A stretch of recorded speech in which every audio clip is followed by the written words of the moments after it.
Hello दोस्तों, I am Sunoj Kartik. Welcome to my YouTube channel. आप सभी को दिल से प्रणाम, आदाब, सत श्री अकाल। इस कहानी में कई ऐसे लोग हैं जो सुपर नेचुरल एंटिटीज से इंटरेक्ट करना चाहते हैं या फिर कहे तो उन्हें सुनना चाहते हैं। कुछ लोग इस चीज को खुद भी फील करना चाहते हैं।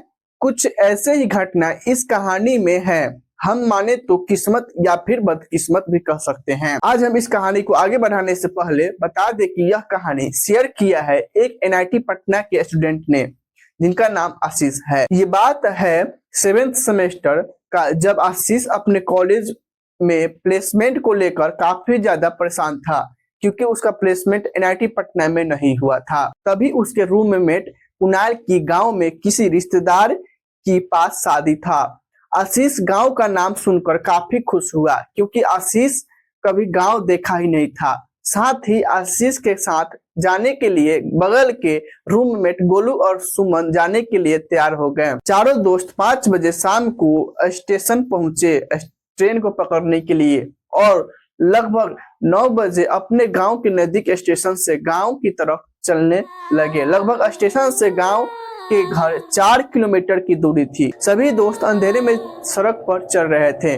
पूरी रोड सुनसान था। तभी आशीष की नजर एक चमकती हुई एक साड़ी पर पड़ी।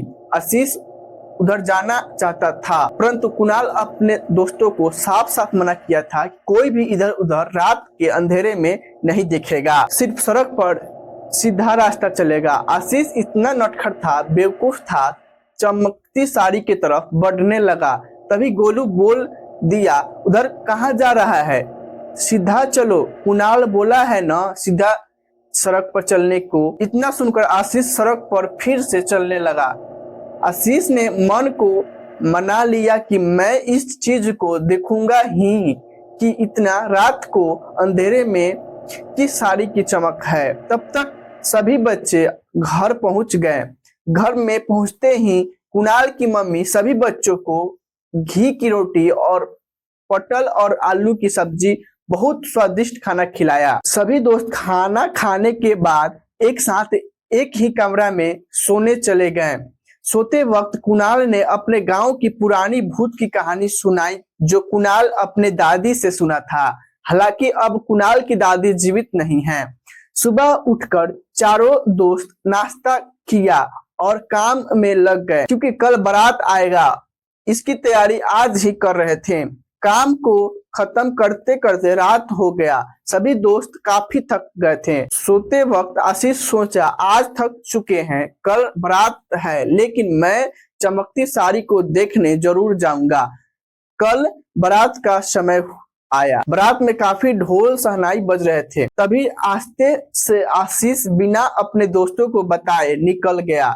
इधर बारात में काफी चहल पहल थी। जब जयमाला बीता तो फोटो खिंचवाने के लिए कुणाल, रोहित और गोलू आशीष को ढूंढने लगे, लेकिन आशीष नहीं मिला। बाद में सिर्फ कुणाल, रोहित और गोलू तीनों एक साथ फोटो खिंचवाए। लगभग 11 बजे तीनों दोस्त एक साथ हुए, फिर भी आशीष नहीं था।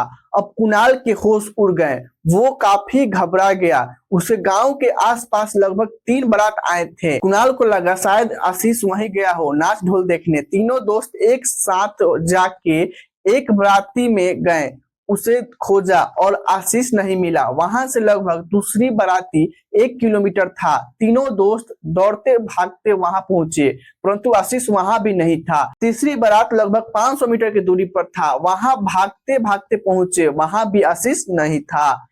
तो गोलू ने बोला, चलो एक बार फिर से ढूंढते हैं, इसी बाराती में शायद होगा। लेकिन दूसरी बार ढूंढने के बाद भी आशीष नहीं मिला। अब करे तो क्या करे। आखिर में तीनों दोस्त बहुत उदास चेहरे और आंख फुला फुला कर घर पहुंचे। तभी कुणाल की मम्मी कुणाल से पूछा, क्या बात है कुणाल, तुम बहुत परेशान लग रहे हो। कुणाल ने मम्मी को पूरा कॉन्फिडेंट से बोला, नहीं माँ, कुछ भी नहीं हुआ, बस ऐसे ही।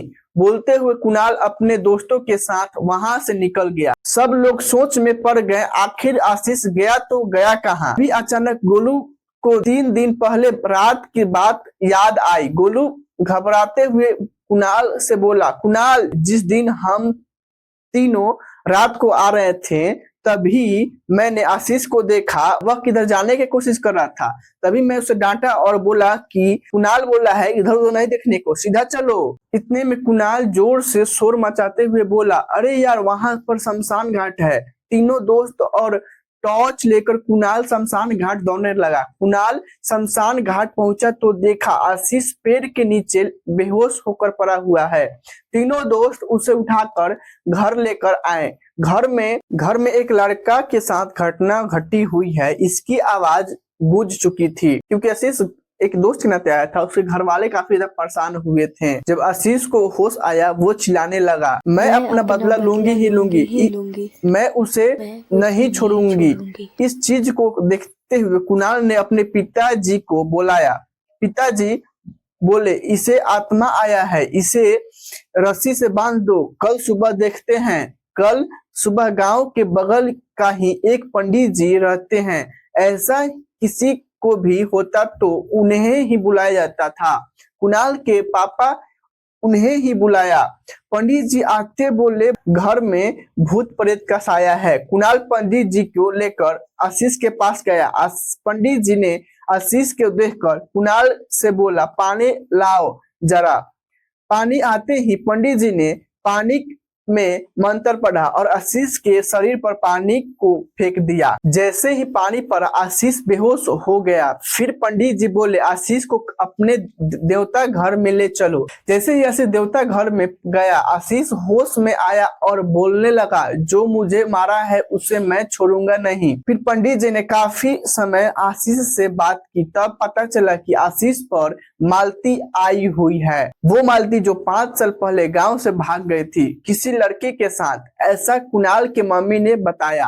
थोड़ा देर बाद पंडित जी से पता चला कि नहीं, मालती भागी नहीं थी। मालती के उसके पापा ने इज्जत बचाने के लिए उसकी कत्ल कर दिया था और गांव वाले से बता दिया कि मालती अपने घर से किसी छोटे जाति के लड़के के साथ भाग गई है। मालती आशीष के शरीर में इसलिए घुसी क्योंकि आशीष मालती के प्रेमी विशाल जैसा लग रहा था।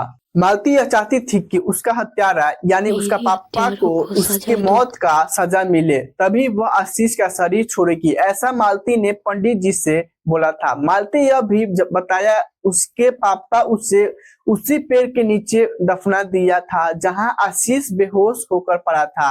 अब पंडित जी ने पुलिस के साथ मिलकर उस जगह की खुदाई करवाई जहां उसकी शरीर मिला।